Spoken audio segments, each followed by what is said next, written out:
Canada अंतर्राष्ट्रीय छात्रों की संख्या को और सीमित करेगा।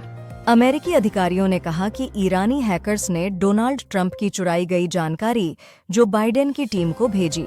ओडिशा सरकार ने 45,000 करोड़ रुपए के निवेश प्रस्तावों को मंजूरी दी है, जिससे 36,000 नौकरियां पैदा होंगी। पीएम मोदी आज श्रीनगर और कटरा में चुनावी रैलियों को संबोधित करेंगे। बिहार के नवादा में जमीन विवाद के चलते 21 घरों में आग लगा दी गई, पुलिस ने बताया। चंद्रबाबू नायडू ने आरोप लगाया कि तिरुपति लड्डू में जानवरों की चर्बी का इस्तेमाल हुआ, जिस पर वाईएसआर कांग्रेस ने प्रतिक्रिया दी। हिमेश रेशमिया के पिता विपिन रेशमिया, जिनकी उम्र 87 थी, मुंबई के कोकिलाबेन धीरूभाई अंबानी अस्पताल में स्वास्थ्य समस्याओं के चलते निधन हो गया। केसीईटी 2024 के राउंड 2 सीट अलॉटमेंट का रिजल्ट जारी हो गया है और उम्मीदवार इसे आधिकारिक वेबसाइट से डाउनलोड कर सकते हैं।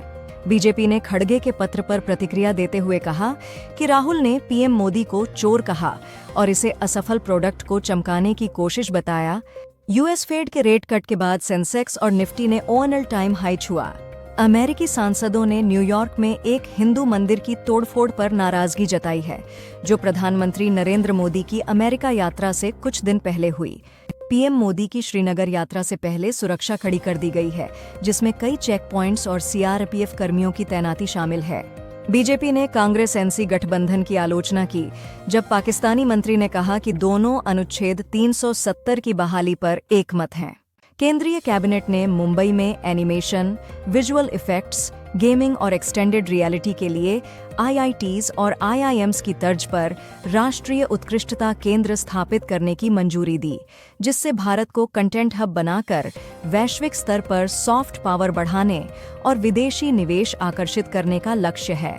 कांग्रेस ने बिहार में नवादा में घर जलाने की घटना पर एनडीए सरकार को जंगल राज का सबूत बताते हुए दलितों और वंचितों के प्रति उदासीनता का आरोप लगाया। अतिशी 21 सितंबर को दिल्ली की मुख्यमंत्री पद की शपथ लेंगी और उनके मंत्रिमंडल के सदस्य भी शपथ लेंगे। पहले कश्मीरी मुस्लिम आईएएस अधिकारी मोहम्मद शफी पंडित का 80 वर्ष की उम्र में कैंसर के इलाज के दौरान निधन हो गया।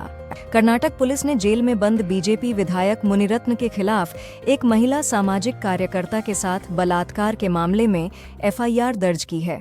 कांग्रेस ने आरोप लगाया कि केंद्र सरकार जम्मू कश्मीर की राजनीतिक कार्यपालिका की शक्तियों पर अतिक्रमण करने की कोशिश कर रही है।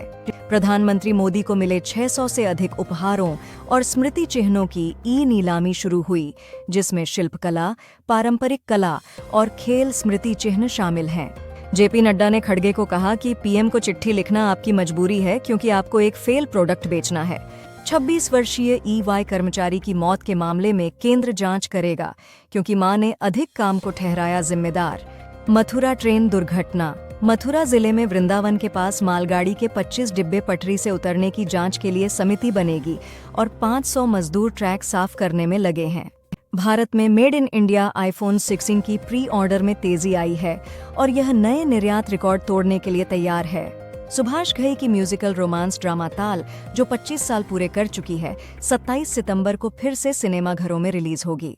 सलमान खान के पिता सलीम खान को सुबह की सैर के दौरान बिश्नोई के नाम से धमकी मिली। भारत ने 2014 में 10वें स्थान से 2019 में 5वीं सबसे बड़ी अर्थव्यवस्था बनकर यूके को पीछे छोड़ा। पूरी बॉम्बे हाई कोर्ट ने कहा कि क्रिएटिव फ्रीडम और अभिव्यक्ति की स्वतंत्रता को सीमित नहीं किया जा सकता। सिर्फ कानून व्यवस्था की आशंका से सेंसर बोर्ड फिल्म को सर्टिफाई करने से मना नहीं कर सकता। प्रसिद्ध कोरियोग्राफर जानी मास्टर को गोवा में साइबराबाद पुलिस ने गिरफ्तार किया। एनडीपीएस अधिनियम के मामले में अग्रिम जमानत देना बहुत गंभीर और असूना मामला है। Supreme court. शशि थरूर संसदीय स्थायी समिति के विदेश मामलों के अध्यक्ष होंगे और दिग्विजय सिंह शिक्षा पैनल की अध्यक्षता करेंगे। बीजेपी ने हरियाणा नॉन स्टॉप के तहत महिलाओं को RSOP 100 मासिक, सभी अग्निवीरों को सरकारी नौकरी की गारंटी और 24 फसलों पर MSP जारी रखने का वादा किया। दिल्ली हाई कोर्ट ने पूजा खेडकर से यूपीएससी के झूठे बयान के आरोप पर जवाब मांगा। मुकेश अहलावत को आतिशी की नई कैबिनेट में मंत्री पद की शपथ मिलेगी और कैलाश गहलोत को बरकरार रखा जाएगा। प्रधानमंत्री मोदी ने श्रीनगर में कहा कि जम्मू कश्मीर के युवा अब लोकतंत्र में विश्वास करके सशक्त हो रहे हैं और उन्हें लगता है कि उनका वोट बदलाव ला सकता है। फारूक अब्दुल्ला ने कहा कि उन्हें नहीं पता पाकिस्तान क्या कहता है, वो भारतीय नागरिक हैं। अमित शाह ने कहा कि कांग्रेस और पाकिस्तान के इरादे और एजेंडा एक जैसे हैं, खासकर अनुच्छेद 370 पर। प्रधानमंत्री मोदी ने कहा कि अब्दुल्ला, मुफ्ती और गांधी परिवारों ने जम्मू कश्मीर में सिर्फ डर और अराजकता फैलाई है, लेकिन अब वहां के युवा उन्हें चुनौती दे रहे हैं।